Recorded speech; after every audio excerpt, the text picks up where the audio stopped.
Theorem section 5.2 theorem है 5.5। तो 5.5 theorem कहती है कि अगर टी मेरे पास एक लीनियर ऑपरेटर है from the vector space V to V be a linear operator, lambda 1 lambda 2 lambda 3 up to lambda K these are the distinct eigen values हैं।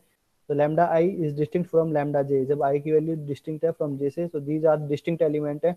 इनके कॉरस्पॉन्डिंग आइगन वेक्टर हम निकालते हैं v1 v2 v3 up to vk।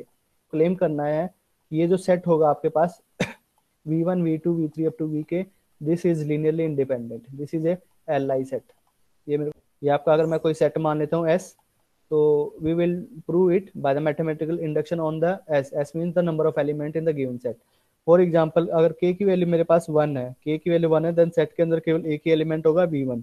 और since v1 v2 vk these are the eigen vectors, तो eigen vector हैं तो आपका v1 जो है आपका नॉन जीरो है। तो आपको आपने पढ़ा होगा लीनियर अलजेब्रा 1 में कि अगर एक सिंगलटन एलिमेंट होता है v इज लीनियरली इंडिपेंडेंट होता है आपका if and only if v is non zero. अगर ठीक है, तो ऐसा आपका लीनियरली इंडिपेंडेंट सेट है k की वैल्यू 1 के लिए। तो दिस इज ट्रू। नाउ मैं अज्यूम कर लेता हूँ कि आपका जो रिजल्ट है वो होल्ड करता है जब सेट के अंदर k माइनस वन एलिमेंट है, यानी कि S के अंदर k माइनस वन एलिमेंट है, v1 v2 v3 up to vk minus one element है। अगर सेट में vk माइनस वन एलिमेंट है और ये आपके आइगन वेक्टर हैं vi's are the eigen vector, these are the eigen vector t of vi is equal to lambda I vi, ठीक है, और i की value greater than 1 less than equal to k minus one, these are the eigen vectors corresponding to the eigen value lambda I। ठीक है, ये set है आपके पास। ये मैं अज्यूम कर लेता हूँ कि S is linearly independent, S जो है आपका लीनियरली इंडिपेंडेंट सेट है। करना है द सेट S के जो होगा आपके पास वो Li सेट होता है। तो Li शो करने के लिए मेरे को क्या करना होता है कि लीनियर कॉम्बिनेशन अगर मैं जीरो लेता हूँ तो मेरे को शो करना है कि इनके जो कोफिशिएंट होते हैं वो आपके पास जीरो होते हैं। तो मैं अज्यूम कर लेता हूँ कि ये मेरे पास स्केलर एग्जिस्ट करेंगे a1 a2 up to ak such that a1 v1 plus a2 v2 plus plus ak minus का 1 v के माइनस का 1 प्लस a के v के is zero. This is by definition. तो मेरे को क्या शो करना होता है, मेरे को शो करना होता है कि A I's are zero for every I. तो ये मेरे को शो करना है। तो मैं अप्लाई कर देता हूँ टी माइनस का लैम्डा के आइडेंटिटी ऑन दिस, दोनों साइड में इससे मल्टीप्लाई कर देता हूँ, ऑपरेट कर देता हूँ। तो ये हमारे पास क्या मिलेगा, तो अब ऑपरेट करता हूँ इस पे a1 v1 plus T minus का लैम्डा के identity over a2 v2 plus plus T minus का लैम्डा के आइडेंटिटी ओवर a के माइनस का 1 v के माइनस 1 टी माइनस लैम्डा के आइडेंटिटी ओवर a के v के। दिस इम्प्लाइज a1 आपका बाहर हो जाएगा, t इस पे अप्लाई होता है तो t ऑफ v1 किसके इक्वल होता है लैम्डा 1 v1। तो लैम्डा 1 और v1 माइनस, और ये v1 है यहाँ पे, v1 को उसको मैं दोनों में से कॉमन निकाल लेता हूँ v के, और यहाँ पे मेरे को मिलेगा लैम्डा के। यहाँ से सेकंड टर्म से मेरे को मिलेगा a2 लैम्डा 2 माइनस का लैम्डा के v1 मिलेगा यहाँ पे v2, ठीक है, प्लस प्लस a के माइनस का 1 a के माइनस 1, और ये आपका मिलेगा लैम्डा के माइनस का 1 और माइनस का लैम्डा के v के माइनस का 1 प्लस यहाँ से क्या मिलेगा टी ऑफ ए के को अगर मैं बाहर निकाल लेता हूँ तो ये मेरे को मिलेगा टी ऑफ वी के, टी ऑफ वी के किसके इक्वल है लैम्डा के वी के, ठीक है, माइनस का लैम्डा के वी के, ठीक है, तो दैट इज जीरो। ये आपका जीरो हो गया, ठीक है, लास्ट वाली टर्म जीरो हो गई। तो this implies this is zero, this is zero. अब ये सेट जो है आपके पास एस के माइनस वन, ये आपका एल आई सेट है, v1 v2 v3 up to V K minus one, these are the eigen vector corresponding eigen value lambda I, और लैम्डा आई जो है वो आपके पास डिस्टिंक्ट है। Implies now since S K minus का one जो है वो आपका एल आई सेट है, इज एल आई सेट है, तो दिस इम्प्लाइज इनका जो स्केलर होंगे वो आपके जीरो हो जाएंगे, यानी कि A I lambda I minus का lambda K det is zero for every I की वैल्यू आपके पास 1 2 3 up to K minus one तक, ठीक है। नाउ सिंस लैम्डा आइज जो है डिस्टिंक्ट है, लैम्डा आइज जो है वो आपके डिस्टिंक्ट है क्योंकि आई की वैल्यू के माइनस वन तक ही वेरी करते हैं यहाँ पे, ये इसके लिए है, इसके लिए, तो सारों को मैंने कंबाइन कर दिया in this form. Now since lambda is distinct है फ्रॉम लैम्डा के से क्योंकि आई की वैल्यू के माइनस वन तक है, तो दिस इम्प्लाइज ये तो नॉन जीरो नहीं होगा, this implies A I is zero. तो this implies A I is zero for every I की वैल्यू 1 2 3 अप टू k-1 तक, k-1 तक। सो दिस इम्प्लाइज जो हमने क्या लिया था, इनको लीनियर कॉम्बिनेशन मेरे को शो करना था कि ये एल होंगे। तो from this equation a1 a2 up to ak-1 तक तो हमारे पास जीरो हो गया, ठीक है, ये जीरो हो गया। तो दिस इम्प्लाइज a के v के ही जीरो, दिस इम्प्लाइज a के v के is zero from by equation one a के v के जो है आपका पास जीरो है। नाउ सिंस v के जो है आपका आइगन वेक्टर है, सो v के is non zero, so this implies a के इज जीरो, a के जो है वो आपका जीरो हो गया। Therefore ai is 0 for every i की value 1 2 3 up to k। Therefore जो आपका जो सेट है एस के वो आपका एल आई सेट हो गया, v1 v2 up to v k is a L I set. कि अगर t जो है लीनियर ऑपरेटर है वेक्टर स्पेस v से लेके v पे, भी a linear operator on n dimension vector space, dimension of the vector space कितना है, n है, n डायमेंशन वेक्टर स्पेस है।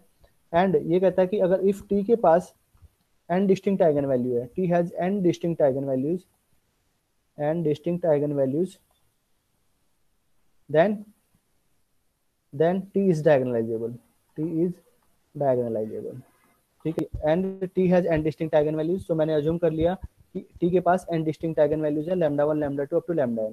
Now these are the distinct eigen values, इनके कॉरस्पॉन्डिंग आइगन वेक्टर एग्जिस्ट करेगा v1 v2 v3 up to vn, मैंने assume कर लिया। Now by the above theorem the given set, ये इनको अगर मैं कंबाइन कर लेता हूँ ये आपका एल आई सेट होगा, ये एल आई सेट है, n एलिमेंट है, so this implies S is the basis the vector space v consisting of eigen vector, ये सारे सारे आइगन वेक्टर हैं। सबसे पहली थ्योरम थी सेक्शन 5.1 में कि t इज डायगोनलाइजेबल, t जो होगा वो आपका डायगोनलाइजेबल होगा if and only if there exist basis, मेरे को मिल जाता है consisting of eigen vectors, consider the basis consisting of eigen vector, therefore by converse t is diagonalizable। Next example आपके पास कि एक मैट्रिक्स गिवन है ये 1 1 1 1, ठीक है, तो इसका कैरेक्टरिस्टिक पॉलिनोमियल हम निकालेंगे, वो आपका आएगा t into T minus two. तो इसकी आइगन वैल्यूज होंगी वो that will be the characteristic polynomial के रूट, यानी कि t की वैल्यू 0 t की वैल्यू 2। तो 2 क्रॉस 2 मैट्रिक्स है, ठीक है, आइगन वैल्यू है आपके पास 0,2, यानी all the eigen values are distinct and hence it is diagonalizable. जो है आपका मैट्रिक्स है 1 1 1 1, तो ये आपका डायगोनलाइजेबल कब कहलाती है, जब इसके कॉरस्पॉन्डिंग एल ए डायगोनलाइजेबल होगा। यहाँ पर 2 क्रॉस 2 मैट्रिक्स है, तो जो मिलेगा वो आपका मिलेगा R2 से लेके R2 पे such that LA of X is LA into X, ठीक है। So matrix A is diagonalizable if and only if the linear operator is diagonalizable. तो रिजल्ट है अगर आपके पास अगर n क्रॉस n की मैट्रिक्स है वो डायगोनलाइजेबल कब कहलाएगी, वो डायगोनलाइजेबल हो जाएगी अगर उसके पास n डिस्टिंक्ट आइगन वैल्यूज है एग्जिस्ट करते हैं। तो the converse of the theorem is false, t diagonalizable है इफ t इज डायगोनलाइजेबल, अगर t डायगोनलाइजेबल है तो क्या जरूरी है, देन क्या जरूरी कि उसके पास n डिस्टिंक्ट आइगन वैल्यूज होंगे, then t need not have n distinct eigen value. Example अगर हम कंसीडर करते हैं, मैं ले लेता हूँ आइडेंटिटी ऑपरेटर, आइडेंटिटी ऑपरेटर है on the vector space v से लेके v पे, ठीक है। तो हर एक एलिमेंट को ये किस पे भेजता है, v पे ही भेजता है। तो इस can be written as identity v is equal to 1 dot v, 1 जो होता है इसकी आइगन वैल्यू है and every non zero vector is an eigen vector, ठीक है। और ये आपका डायगोनलाइजेबल होता है क्यों, क्योंकि हर एक एलिमेंट को उसी पे भेजता है। अगर n डायमेंशनल वेक्टर स्पेस है, v is n dimensional vector space है, तो बेसिस एलिमेंट कितने होंगे, n एलिमेंट होंगे, v1 v2 up to vn, ये अभी लास्ट क्लास में भी किया था। Then identity of v1 is v1, identity of v2 that is v2, identity of vn that is vn, ठीक है। तो ये आपका 0.v2 अप टू 0.vn, ये आपका v1 0.v1 plus 1.v2 plus 0.vn, ये आपका हो जाएगा 0.v1 plus plus 1.vn। Then matrix representation अगर मैं निकालता हूँ मैट्रिक्स की with respect to the basis beta, वो आपका आएगा डायगोनल मैट्रिक्स, ठीक है। आई इज डायगोनलाइजेबल, आई जो है डायगोनलाइजेबल है, डायगोनलाइजेबल ऑपरेटर है on the vector space v, this is diagonalizable है on the vector space v, but इसके पास केवल एक ही आइगन वैल्यू है 1, but I has only one eigen value, I has only one eigen value, n eigen value, but तीन सारी जो आइगन वैल्यूज हैं वो सेम है। अगर मेरे पास एक पॉलिनोमियल है n डिग्री का पॉलिनोमियल है, ठीक है, तो अगर मैं उसको n फैक्टर्स में मैं उसको सिंप्लीफाई कर सकता हूँ, t माइनस का a1 t minus a2 up to t minus का an into c, then that polynomial is called splits. For example T square minus का 1, तो इसको मैं लिख सकता हूँ t माइनस का 1 एंड t प्लस का 1, तो आपका 2 डिग्री पोलिनोमियल है, तो दो फैक्टर है हमारे पास, तो this splits over the given field r. अगर मेरा फील्ड r है, आई कैन राइट दिस, जो पोलिनोमियल है आपका ft, वो आपका स्प्लिट्स करता है over the given field r पे, क्योंकि इस पोलिनोमियल को मैं 2 डिग्री का पोलिनोमियल तो दो फैक्टर में एक्सप्रेस कर सकता हूँ. नेक्स्ट एग्जांपल है, फॉर एग्जांपल ये मेरे पास है t का whole square plus 1 into t minus 2, इसको हम बोलेंगे this does not splits over r. क्यों? क्योंकि इसके जो रूट है वो T square plus 1 equal to 0 अगर मैं लेता हूँ तो t का whole square equal to minus का 1, ये वैलिड नहीं होता है. That will be valid positive negative iota in case of complex number. So I cannot express this term as a product of three term, क्योंकि 3 degree की polynomial है, तो I cannot express as a product of three terms splits over the real field R. But in case of complex, it splits on complex. If the field जो है आपका complex है, then it splits because I can write this polynomial as t minus का iota, t plus iota and t minus 2. तो splits करेगा, सी पे splits कर जाएगा, क्योंकि ये आयटा केवल कॉम्प्लेक्स में है, आयटा जो है रियल में नहीं आता है, इंक्लूड नहीं होता है. So this polynomial splits over the complex field but does not splits over R. यहाँ अगर टी एक लीनियर ऑपरेटर है वेक्टर स्पेस वी से लेके वी पे एंड इट इज डायगोनलाइजेबल, ये एक लीनियर ऑपरेटर है जो कि डायगोनलाइजेबल है, देन मेरे को शो करना है कि जो उसकी जो कैरेक्टरिस्टिक पॉलिनोमियल है टी की, वो स्प्लिट्स करेगी. ठीक है, अगर मैं अज्यूम कर लेता हूँ कि मेरे पास टी जो है एक डायगोनलाइजेबल ऑपरेटर है एन डायमेंशनल वेक्टर स्पेस का, लेट टी जो है बी ए डायगोनलाइजेबल लीनियर ऑपरेटर है on an dimensional vector space.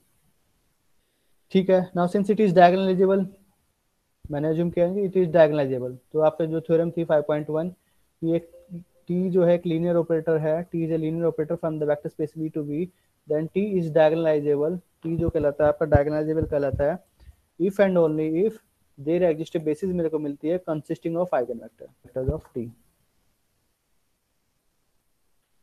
ठीक है, तो टी जो है आपके पास एक, now मैंने अज्यूम किया कि टी डायगोनलाइजेबल है, तो बाय थ्योरम 5.1 मेरे को एक बेसिस मिलेगी जिसके पास आइगन वेक्टर होंगे. ठीक है, तो मेरे पास एक बेसिस मिल जाएगी, for example v1 v2 v3 up to vn, ये मेरे पास बेसिस मिलेगी जो कि आइगन वेक्टर कंसिस्ट करता है, consisting of eigen vectors of T. तो आइगन वेक्टर कंसिस्ट करता है, यानी कि आइगन वेक्टर है, इसका मतलब कि T of V I equal to lambda I V I for every I की वैल्यू 1 2 3 अप टू n. इसका मतलब इसकी अगर मैं मैट्रिक्स कंस्ट्रक्ट करता हूँ तो बीटा के रिस्पेक्ट में, तो आपका क्या मिलेगा, lambda 1 lambda 2 up to lambda n, that will be diagonal matrix. अब मेरे को क्या शो करना है, मेरे को शो करना है कि इसी कैरेक्टरिस्टिक पॉलिनोमियल जो स्प्लिट्स करेगी, polynomial of T is same as characteristic polynomial of, इसकी मैट्रिक्स रिप्रेजेंटेशन की होती है. ठीक है, तो that will be the determinant of this minus T identity, तो that will be the determinant of, diagonal में से टी घटा देंगे हम, T minus lambda 2 minus T up to lambda n minus T. ठीक है, तो ये आपके पास मैट्रिक्स बनेगी, that will be the matrix. Now ये डिटरमिनेंट है, डिटरमिनेंट ऑफ दिस. नाउ अब इसको मैं एक्सपेंड करूंगा क्योंकि डायगोनल मैट्रिक्स है, तो ये आपका आएगा lambda 1 minus T lambda 2 minus T. इसका डिटरमिनेंट अगर कोई डायगोनल मैट्रिक्स होती है, डायगोनल मैट्रिक्स है, तो उसका डिटरमिनेंट होता है product of diagonal entries n minus T.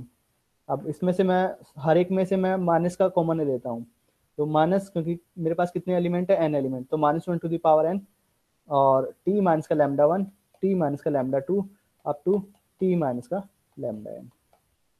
तो जो कैरेक्टरिस्टिक पॉलिनोमियल है आपके पास n डिग्री की पॉलिनोमियल होनी थी, उसको मैंने लिख दिया in this form, product of n factors, therefore characteristic polynomial of t split the vector space V. Of the theorem 5.6 is false. कहने का मतलब ये है कि अगर कैरेक्टरिस्टिक पॉलिनोमियल अगर स्प्लिट्स करती है ऑफ ए टी में splits but T need not be diagonalisable, तो कन्वर्स आपका जो होता है ट्रू नहीं होता है. अगर कैरेक्टरिस्टिक पॉलिनोमियल स्प्लिट्स कर जाती है then it is not necessary कि वो आपका डायगोनलाइजेबल होगा, बट अगर डायगोनलाइजेबल है देन कैरेक्टरिस्टिक पॉलिनोमियल आपकी स्प्लिट्स करती है.